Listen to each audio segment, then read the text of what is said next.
最基礎的重要知識，女人這輩子不是一定要結婚，而是不要隨便生孩子。這句話聽起來很現實，甚至有點刺耳。但人生很多悲劇，往往不是因為遇不到愛，而是太早把自己的人生跟一個不該綁定的人綁在一起。我一直覺得很奇怪，很多人買一只手機會看幾十篇評測，買一間房子會比較好幾個月，甚至買一件衣服都能猶豫半天，可偏偏決定跟誰生孩子，卻只靠一句他很愛我。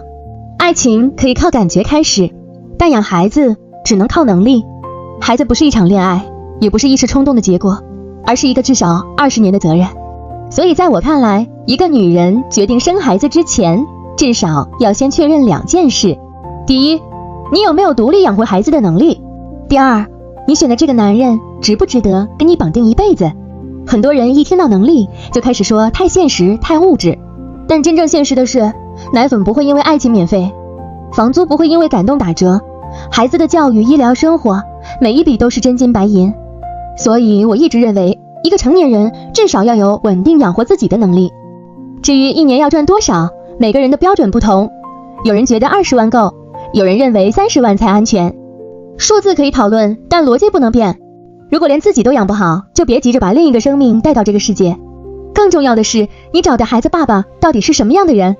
我不是要大家一定嫁有錢人，大部分人最後遇到的都是普通人，但普通人跟普通人差別其實很大。一個普通但踏實的人，沒有賭博，沒有酗酒，沒有暴力，沒有巨額負債，有穩定工作，願意承擔責任。另一種普通人看起來沒什麼問題，卻天天幻想暴富、投機、借錢、炒幣、賭博，把家庭當提款機。這兩種人未來完全不一樣。真正毀掉家庭的，很多時候不是沒錢，而是不斷制造風險。一個人的壞習慣，最後都會變成全家的成本。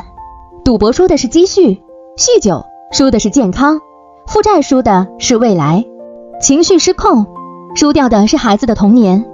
很多女生總相信結婚後她會改，可真正成熟以後才知道，人很難因為愛情改变。如果現實都改变不了他，你憑什麼覺得自己可以？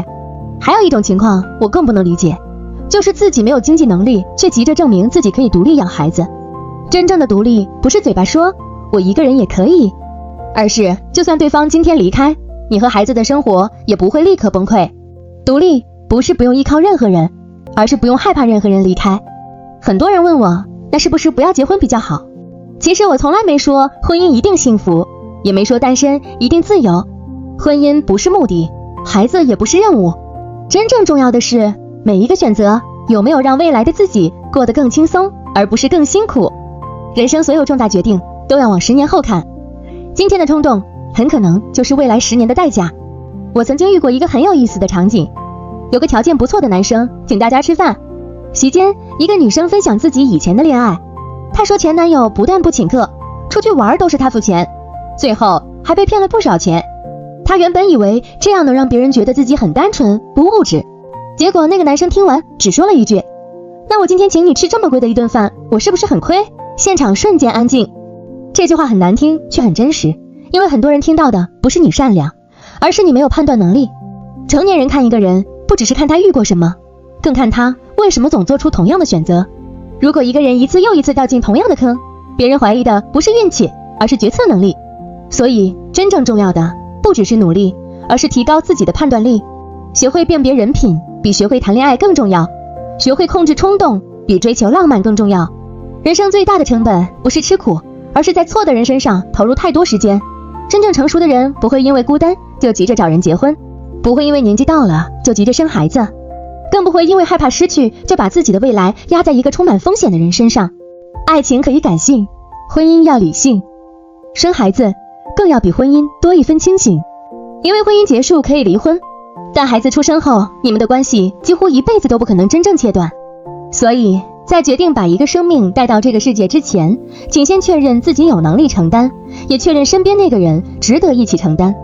真正負責任的人，不是把我愛你掛在嘴邊，而是在做人生重大選擇時願意為未來負責。因為一個成熟的人生，不是抓住每一次機會，而是有能力拒絕那些會毀掉未來的選擇。